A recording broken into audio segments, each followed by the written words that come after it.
How's it going, ladies and gentlemen? My name is Ruffled Rowlet, and welcome back to a brand new video, guys. We got some massive amounts of news. Bro, this microphone does not want to stand up. There we go. Now you guys can hear me. Either way, guys, welcome back to a brand new video. As you may notice, my voice is still gone, somewhat. It's kind of rough at the moment. I'm still a little bit sick, so speaking is a little bit more difficult than it usually is, so I do apologize about that. And I do apologize about the microphone being a mile away from me, so I'll have to sit like a bit leaned again when reading. But we got a few things to talk about. Actually, quite a few things. So sit by. There's quite a lot of information. First of all, we do have this like Happy Meal 25th anniversary thing with McDonald's. So basically, McDonald's is doing like a collaboration with Pokemon once again for the 25th anniversary, and they're gonna feature, I guess, Pokemon cards of all those like, you know, Pokemon from the 25th anniversary. Now, I'm not sure if this is going to be in Sweden. If it is in Sweden, I'm just going to go buy a bunch of Happy Meals for my siblings and get the Pokemon cards, because I want to keep those. But yeah, so that's going to be interesting. We're going to see how that's going to turn out. But yeah, they're doing that. They've done this in the past, these sort of celebrations and, you know, collaborations with McDonald's. So that's the first thing. Next up, bigger information. Posted by Eclipse. docs.galactic.pokemon.com have registered today. It's a new one, and this is another one of those URLs which opens up a 403 error page. Now you guys can't see the full error page here. I do apologize about that. I'll try to move it. There you go. You guys can see it. So yeah, it opens up another error page, which we've had quite a few of these recently, and this is interesting because this means that the Galactic one, the first one, wasn't the only one. There's also one for like docs.galactic.pokemon.com, which means that, guys, I think we can pretty much establish at this point that we're going to be getting Diamond and Pearl remakes, most likely announced sometime soon, based on what Central Pokemon has said, based on a lot of rumors that have, you know, gotten a little bit more right about a few things I've said, based on the fact that, you know, it's the big anniversary, based on all the previous things that kind of like, you know, led us this way, all the hints in Sword and Shield and stuff like that. Also, my phone lab's going crazy.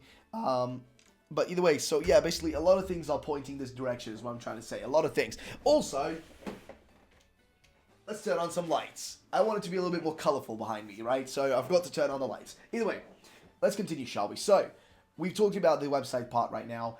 Let's go over to the next thing, which is the 25th anniversary itself. So, I guess the Today Show posted like a Pokemon turns 25 this year. Here's a list of ways to celebrate. And kind of a list of a bunch of things that, you know, are going to be done. So, we got the P25 music. So, that's going to be like the Katy Perry thing. Live action celebration. In a YouTube video created just for the special anniversary of Pokemon Ball zooms past Pokemon, trading cards, and plushes. And you guys have probably seen this video already, which I think we covered in a previous thing.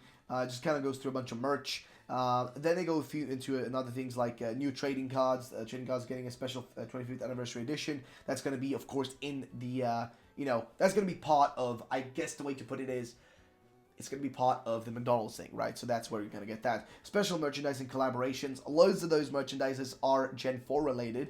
You also have the Pokemon Go Kanto event to celebrate the mobile game Pokemon Go, which also celebrates its 5th anniversary this year. Well, the special event within the augmented reality game on the 20th of February. Game developer Niantic says the event, which is an extra purchase within the app. Really? You have to buy that? We'll take Pokemon traders back to the early days of the Pokemon franchise by making the first 150 Pokemon originally found in the Kanto region of the game available to catch. Yeah, that's just going back to like 2016 when Pokemon Go released.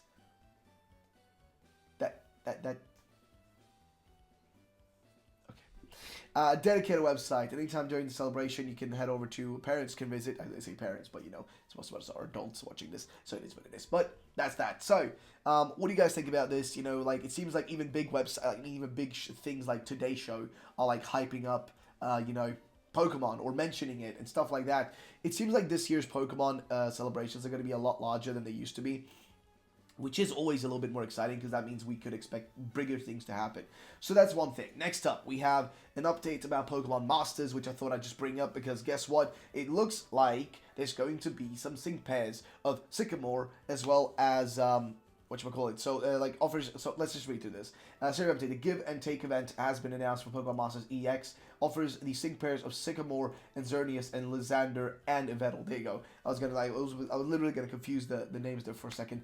So yeah, you're gonna be able to get those in the game if you're looking for that sort of stuff. If you still play Pokemon Masters, I know it's a very small audience for that game. It is not doing that great for them, so it is what it is. Now, next up, I want to bring up something that Melkor mentioned, something really interesting. He had like a post about the Battlefrontier and like, will we see the Battlefrontier again in a Pokemon game? Is what he kind of talks about. And here's what he says. I want to comment my opinion on this topic. The first Battlefrontier arrived in Pokemon Emerald as an improvement on Ruby and Sapphire. The second Battle Royale came in Platinum as an upgrade for Diamond and Pearl. Heart Gold Soul Silver included this Battlefrontier as well.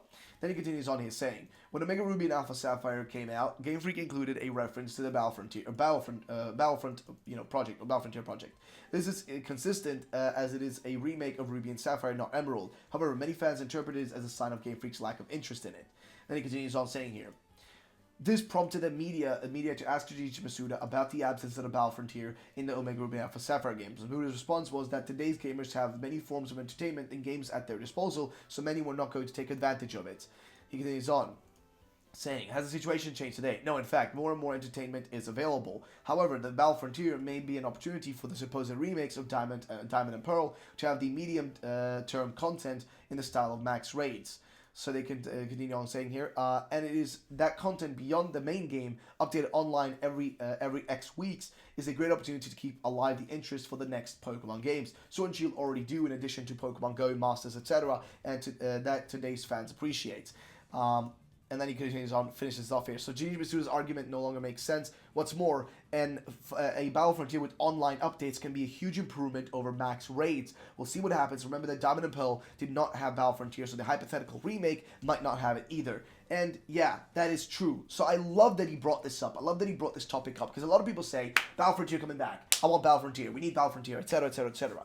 Now, the argument that Masuda made back in the day, the idea that people don't have enough time, they don't want to, you know, they're not going to take advantage of the feature because they don't like spend as much time on the games. That is false, okay? Let me tell you the proof that that is false.